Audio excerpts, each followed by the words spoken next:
Hi everyone and welcome back to my channel. So for today's video, it has been so difficult not to just start blending the crap out of my eyes. I'm doing this rainbow inspired pastel, almost watercolor look. I definitely stippled and deposited color and fought every urge not to blend it out just because I did want a little bit of this watercolor effect, and I'm actually really happy with how everything turned out. So if this is something you're into, make sure to keep on watching, and please don't forget to subscribe because I do upload 3 times a week, and that is the best way to stay up to date on all the fun stuff I'm posting. So if you want to see how we achieved this right here, keep on watching. So before I figure out what the hell is going on the face, I did already put down the base just because I kind of do that the same way all the time. I'm going to be playing around with the pastel colors in the Life's a Drag palette, the ones up here that I feel like I neglect and never go for. Not sure exactly what I want to do today, but I do know that I want to play around with color in a way I haven't in a while. It's spring, so I kind of want it to be like unblended watercolory thing. I don't know. We'll see what happens. I'm going to start by taking Kai Kai, the pink shade, and I'm going to be taking that on the tip of a brush. And rather than blending, I'm going to press this and dot this above my crease. I'm going to take some more of that, and we're going to do exactly the same thing, but just building it up elsewhere. Then with whatever's left on the brush, I'm just going to lightly diffuse the crease, but I'm not blending up there. I really just want to make sure that the crease is defined, but I still want this patchwork unblended thing going on up there. Next, I'm going to take Pageant Queen, the deep purple, and I'm going to stamp that.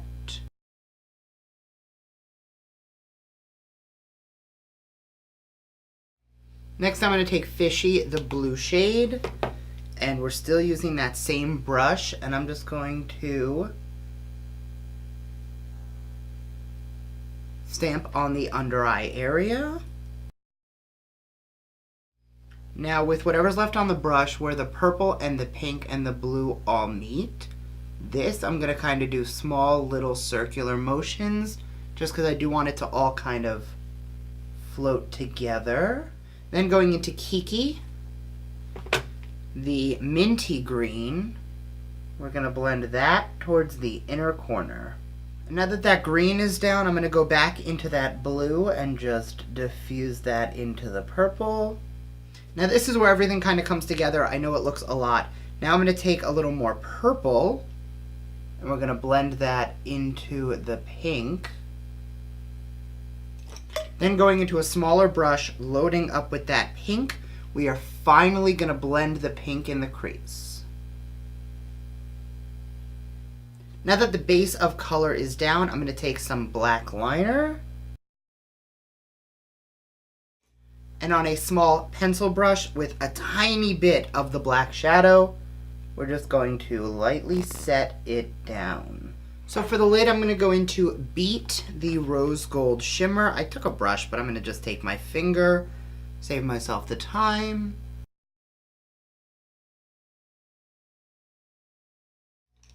Now going into a fluffy brush, I'm just going to blend all of the edges basically around.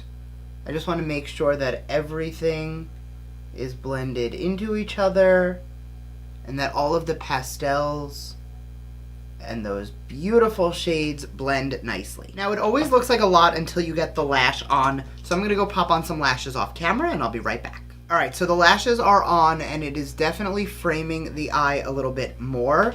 So now what I'm going to do is I'm going to take a little pencil brush, and all I'm going to do is go around these colors, and I'm just going to kind of stipple a little bit, because like I said, I want this to have almost like a watercolor feel. So I want some of the areas of the pigmentation to be a little bit more intense and a little more unblended.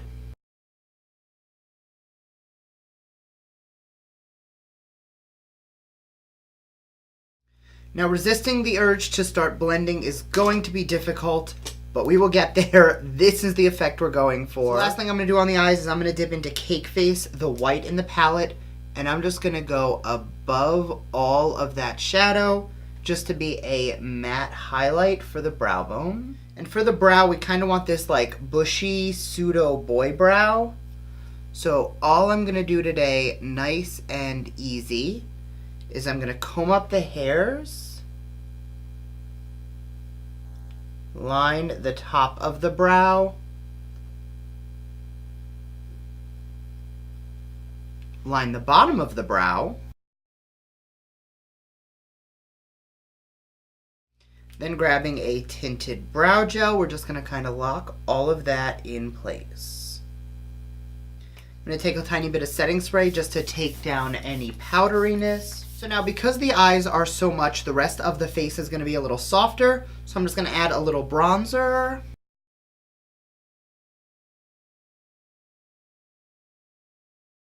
So we are going to skip contouring today, but I am going to take a little bit of a very pinky blush and just use that to build up the cheeks.